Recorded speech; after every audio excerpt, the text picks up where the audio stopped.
wala to okay no mu kama atimi kecap cak kecap kamu kadang mak lah dia kami cerita kan bicara darah turun muda turun bilo jadi kan mi kecap lah ada mak cuma mi kecap wala kau betul kamu dia perlu mi kecap lah begini kecap apa kan curang tiakan ya pan we kamu juga nak curang lah kadang mati jadi tiakan dia cak pencang pencang dia pun api wala kawan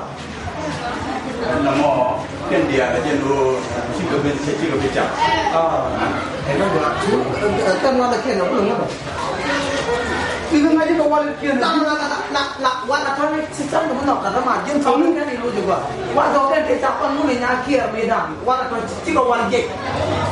bandi gore wala gore jinan tak orang jinan mudi tu dia dah curu kadang mak wala kan dia mudi tu dia tak nak wala kan siapa di dah kadang curu kadang mak kadang curu wala kan siapa curu kadang mak wala kan siapa wala kan siapa apa mau ni mana